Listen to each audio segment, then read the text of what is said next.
7 played, 7 won thus far for SSC Napoli in Serie A.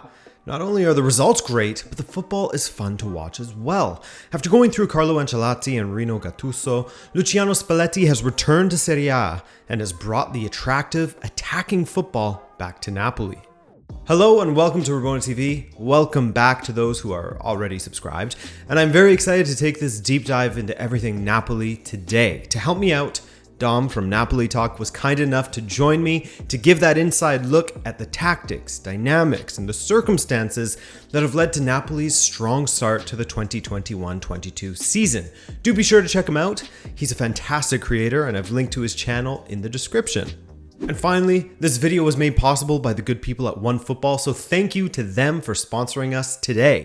OneFootball has the best football app in the game and will keep you up to date on all things football no matter where you are, even when you're on the go. Follow the players, teams, and competitions that you care about, and you'll benefit from OneFootball's custom-tailored newsfeed to bring you the latest news updates as they happen, live scores and match tickers, transfer trackers, videos like highlights and player interviews, and much, much more. Use the link in the description for a free download on iOS or Android, and you'll be up to date on everything in the football world. Thanks, OneFootball, and let's jump back to Sarri's Napoli.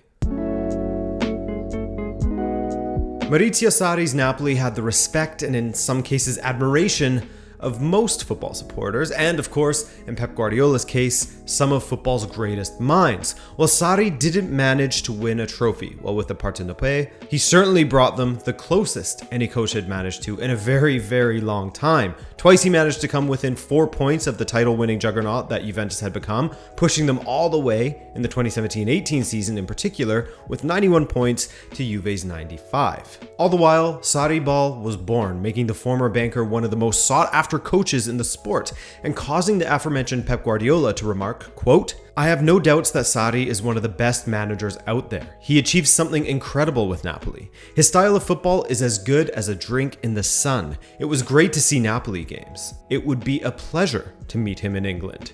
And he did meet him in England, as Sarri left Napoli for Chelsea following that fantastic 2017-18 season, taking with him their midfield linchpin Jorginho, that's another huge loss, and leaving the head coach's office to the supremely decorated manager that is Carlo Ancelotti.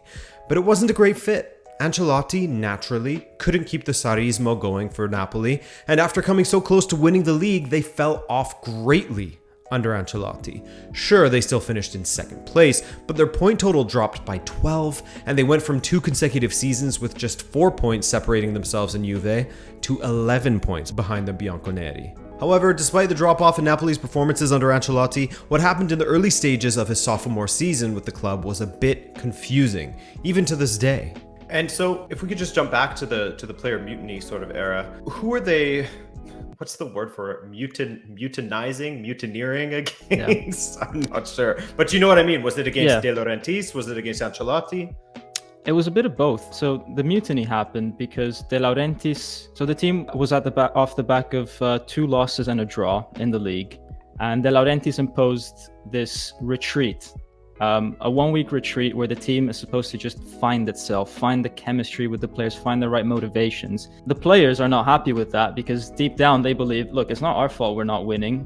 The coach doesn't know what he's doing. And the coach, Ancelotti, comes out publicly before the game against Salzburg midweek and says, look, if it's up to me, like if I need to say an opinion about this, I think that, De Laurentiis made a mistake in calling this retreat. I'm against it. So you've got a situation where the guy who's messing up this whole club is saying actually to his boss, I disagree with you. The players are disagreeing with the boss, but they also don't like the coach. It's such a mess. No one really knows who's fighting against who.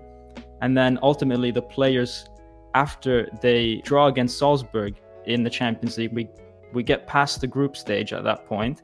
They think they've done enough to not need to go to the retreat, but the club tells them, no, you still need to go to the retreat. The players say, no, we're not getting on the bus. And Ancelotti loses control of the dressing room. He doesn't force the players to get on the bus. De Laurentiis' son goes in the changing room. Alan and Insigne start fighting with him. Total chaos happens. Everyone's fighting against everyone. Apparently, the squad started breaking up in different factions. Just complete chaos. No one understood. And to this day, no one really understands what happened that night. Ancelotti, of course, lost his job as he lost control of the squad. This helped along in no small part by the actions of De Laurentiis and his son, but the replacement was waiting in the wings in the form of former AC Milan manager Gennaro Gattuso, who joined the club on December 11th. He inherited Napoli in 7th, and things got worse before they reverted back to the same. Napoli's final position was 7th that season as the Sarri fallout continued, though a feather in Gattuso's cap will be their Coppa Italia triumph, which was their first piece of silverware since 2014. Rafa Benitez was behind that other Coppa Italia victory. But back to Gattuso. He inherited a divided squad within a club that wasn't exactly settled behind the scenes either. Failing to make the Champions League during that year and a half in charge was a blow to Napoli financially. He would be excused for missing out during his first half season with the club, but in his first full season with the club, he lost out on the Champions League football to Andrea Pirlo's Juve on the final day of the season thanks to a draw with a stubborn Hellas Verona side. So, with all things considered, the club he inherited, the politics, if you will, behind the scenes, how did Napoli supporters view Gattuso and his time with the club? So I think Gattuso did the best that he could with the material at his disposal and his experience coming into the job. I do think that he was extremely unlucky with injuries. There was a point around February where we played against Granada in the Europa League and we had only 12 senior players for that match and they weren't even in their right positions. So we had Elmas, an attacking midfielder playing left back for that game. Considering what happened last year, I think he did an okay job. And when players were fit, we actually managed to get good results. And we were, if we had won the last game of the season, we would have gotten Champions League football. So we're not talking about a disaster of a season. We're talking about we didn't get it by an inch. Having said that, the quality of the football just wasn't there. So even though the results kind of were, the quality just wasn't there. We relied too much on individual performances. It was very panicky football. If we were winning a game 1-0, it never felt like we were in control. If we were losing a game, we'd put 5 attackers all at once and we'd have no midfield. It was just horrible to watch tactically, but somehow because of the quality of the players that Napoli does have, Insigne, Zielinski, Lozano, we still managed to grind out enough points to actually be in contention for Champions League football. What would you say after all of this? So we have, the mutiny and Ancelotti and Gattuso situation, and then we have Gattuso getting the sack at the end of the season when you guys failed to get the Champions League. How do you think the Napoli supporters sort of view De Laurentiis and his handling of all of this? Well, there's always two sides to this. There's some that are, especially I think at Napoli, there's some fans that say, look, if De Laurentiis doesn't bring in someone like Allegri, a proven winner, then it means that this club has no ambition because we're just going to get a Gattuso 2.0. There's others that actually said, you know what, it's not De Laurentiis at all. He's actually given us a good coach with Spalletti, and this team is good enough to be in the Champions League with, just the squad as it is. So, let's trust that we've got the squad. He's brought in a decent coach, and let's build from there. And I think no one really expected us to be at the top this season. Everybody just sort of was hoping to get 4th spot, 3rd spot. But we're doing something quite special right now with Spalletti.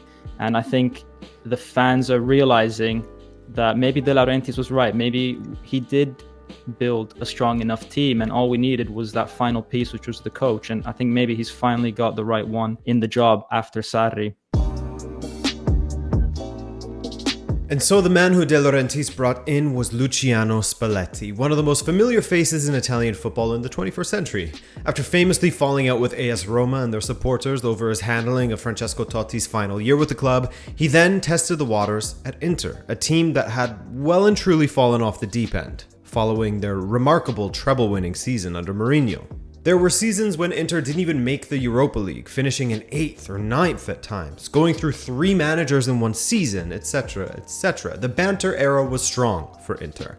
But under Spalletti, they secured Champions League football 2 seasons in a row, all the while he had the unlucky duty of overseeing the Icardi versus everyone drama.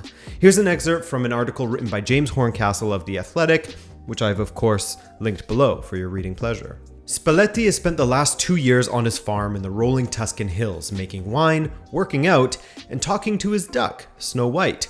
Inter sacked him in 2019, not out of dissatisfaction, but because a change at the top of the club, the arrival of former Juventus chief executive Giuseppe Marotta, enabled them to appeal to Antonio Conte, who is as close to a guarantee of league titles as there is in football. Yes, he really does have a duck named Snow White, as you can see here. Buongiorno, vi presento Biancaneve, la mia paperina. È vero? Piano, Biancaneve, piano. È bellissimo. Spalletti wasn't sacked for doing a bad job. He had done the best he could at Inter. And as mentioned by Horncastle, if Conte is available and you need to end a trophy drought, then you get Conte. A couple of years hanging with Snow White and making wine came to an end on May 29th, 2021. Let's go back to that time at the end of May. It's about a week after the season had finished, and it's announced that Spalletti would take over as the new coach. So first of all, what were your previous thoughts on Spalletti? And how did you feel when it was announced that he would be taking over? A lot of people thought that Spalletti was just the guy that was going to get us fourth spot. And again, it goes back to, are we ambitious enough with Spalletti? In my opinion, I thought he was the man for the job because I followed him when he was at Roma and in Inter. And what I generally saw from Spalletti is a lot of innovative football and the ability to raise a team's standard considerably. And I thought, look, this team is already fourth spot worthy. So if we raise it, we might be closer to the top. And that's good enough for me, you know, in the first season. And we see that with his past Serie A experiences. So in his first year at Roma, or in his first stint at Roma, back in, the 2006's era, he came super close to winning the title. And the type of football that he showed was just breathtaking. He had Totti being converted to a false nine. Spalletti invented the false nine, which then Pep Guardiola essentially brought it to a whole new level with Barcelona, but it originated from Totti at Roma because of all the injuries that Roma had. Totti ended up with 26 goals that year, capocannoniere. So I knew that Spalletti had it in him. In his second stint at Roma, he takes over from Rudi Garcia. They're fifth in January, they finish second. Again, brilliant football, just falls out with the Roma supporters due to the whole Totti situation. Then he goes to Inter. Inter, a team that hadn't had Champions League football for 7-8 years. He takes them to back-to-back Champions League football. He's basically built the team that then Conte the next year adds a little bit of Lukaku, a little bit of Hakimi, a little bit of Barella, and then that's the basis for them to win the Scudetto. But it all started with the revolution that Spalletti brought to that team. And so I thought, look, if he can do all those things at Roma and Inter and raise those teams' level, he can do that at Napoli as well. So I was confident, but obviously this exceeds my expectations. I thought we would be, second, third in his first year. This is incredible what he's doing so far. So a new manager, but when it came to new signings, they were few and far between for Napoli, or at least they were falling behind in comparison to the teams they would be competing with for the top four. While Inter, AC Milan, AS Roma, etc. were all signing numerous players, well, this image from Dom's Instagram page for Napoli Talk says it all.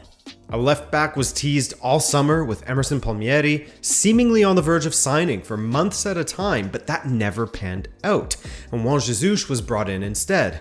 Anguissa arrived on deadline day, a fantastic signing from Fulham really, but not one that plenty of fans would have been familiar with, according to Dom. And so, all things considered regarding the composition of the squad and the quiet transfer window, credit to De Laurentiis and Spalletti. They basically said, look, if we don't sell anyone, this team is good enough. We've also got some people returning from loan. Your Malkuits and Unas, who can provide a bit more depth into this team. And Spalletti and De Laurentiis made the right call. I think it was the right thing to do. And I honestly cannot think of too many players, apart from maybe Emerson, that would actually take this Napoli team to a new level in terms of our starting 11.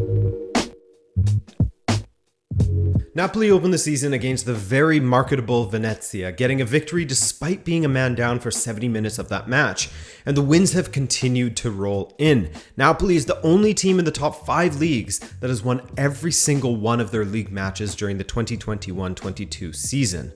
Osimhen is flying and delivering on the promise of his €70 million price tag. Koulibaly is back to some of his best football, and speaking of which, what does Spalletti's 4-2-3-1 Napoli look like?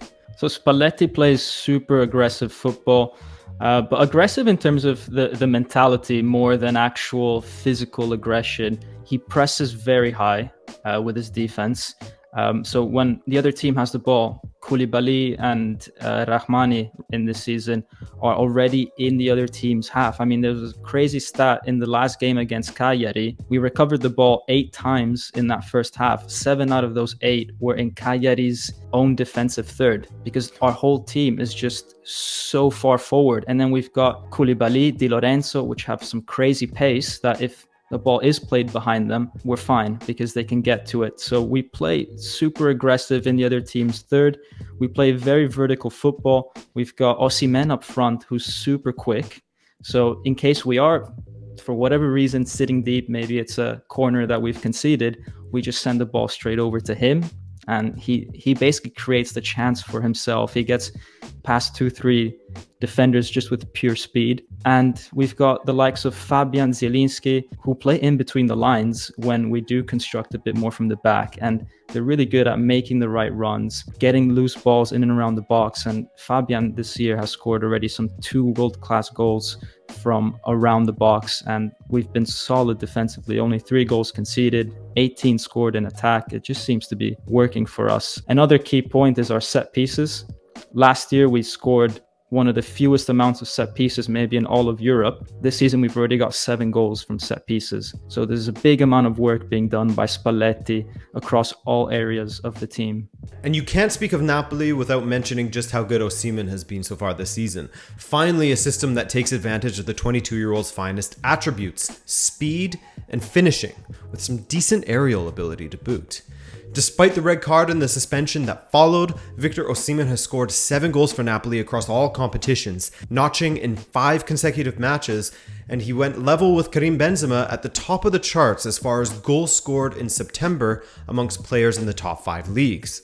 At least as an outsider, one of the most prominent things is seeing how he's been able to unlock Osimhen and how this system seems to sort of cater to his strengths as opposed to how they were playing last season. So, in fact, why don't I ask you this? At this point so far, who's been the standout performer? Because Osimhen has been incredible. And Koulibaly, it seems like he's back on top as well. Yeah, both of those 2 players have been instrumental for Napoli's start of the season. Osimhen, what's crazy about it is that he actually got a red card within 20 minutes of the first game of the season. So he missed 70 minutes of the first game. He missed the full next game. And he's still, I think, one of the leading top scorers in Europe, having missed 2 out of the 7 games pretty much. So the potential of this kid is really, really high. As for Koulibaly at the back, I think we found the right partnership with Rahmani. We kept insisting last year with Manolas, but it's almost as if those 2 players are too similar. Whereas Rahmani reminds me a bit more of Albiol back in Sarri days. Rahmani, he stays back a bit more. He protects whatever space Koulibaly leaves when Koulibaly likes to charge forward at an attacker. Manolas liked to do that as well. So when you had both of them charging forward, it would just leave a huge space behind us. But now we've got Rahmani staying back, Koulibaly going forward, and it just seems to be very balanced at the back. Fabian's been great also because of Anguissa coming in. Anguissa breaks down the play incredibly. He's been another standout performer. He does all the dirty work. It allows Fabian to not have to press so much all over the field, which means that he's got then the capability to get himself forward. He's not wasting his energy doing things that he's not good at, and he can focus his energy on what he is good at. The approach and the style of play suits this team to a T. They're getting great performances because of that, but it can't always be rosy, can it? While other unseen issues will come along and surprise supporters, things like players getting injured or hitting a rough patch and suddenly losing form, a guaranteed issue will be that of January's African Cup of Nations. January of 2022 will see Napoli lose Kalidou Koulibaly from their defense, Andre Frank Anguissa from their midfield, and Victor Osimhen from the attack. Osimhen, Anguissa, and Koulibaly. That's a significant blow. With the tournament running from January 9th to February 6th in Cameroon, Napoli would likely be without their key players for 5 fixtures, likely the match on January 6th, 3 days before the tournament begins, against Juve, as well as matches against Sampdoria, Bologna, Salernitana, and Venezia. As far as opponents go, it could absolutely be much worse, but losing those players changes the dynamic of the squad. But what are some other concerns for Napoli supporters? Well, you touched upon the number one concern that Napoli fans have, because so much of our squad will go away in the African Cup of Nations. The core of the squad, the spine, Koulibaly, Anguissa, Osimhen, that whole spine will be gone. But other than that, I think it's related to that. It's our reliance on specific players. We have Osimhen up top, who's really making the difference for us. And then our reserve striker, Petagna, he has a completely different style of play. And we've yet to really see whether we can adapt Spalletti's tactics to Petagna. Mertens still needs to come in. He hasn't played yet for Spalletti pretty much, except for a few minutes. So it's going to be interesting. Will Napoli be able to score the same amount of goals with a different type of striker playing up top? The other concern is, so we've been scoring a lot in the last few minutes of the game, but we've started off games quite poorly at times. We always seem to concede first. The few goals that we've conceded them first. So it's about, all right, let's try to fix our approach to the games, because we won't be able to make comebacks every single time. So those are the two things that I think Spalletti needs to work on the most. All things considered, Napoli supporters will welcome the start of the season as a breath of fresh air in comparison to what they were watching prior to Spalletti's arrival. Not only are the results great, but the team is tactically sound and is finally playing to the strengths of some of their best assets. Whether Spalletti can keep the good times rolling once injuries and international tournaments hit is another question completely, and only time can answer that question. But for now, Napoli supporters can simply enjoy what they have in front of them, for the first time in a while. Guys, a big thank you to you for spending your precious time with myself and Dom for this video. And once again, do be sure to go and show Dom some love over at Napoli Talk on YouTube. Give him a follow on Twitter as well if you want more of his fantastic breakdowns on Napoli matches. But beyond that, my name's Adrian. Subscribe if you enjoyed the content and you're new around here. This, of course, is Rabona TV, and we'll catch you in the next video. Take care.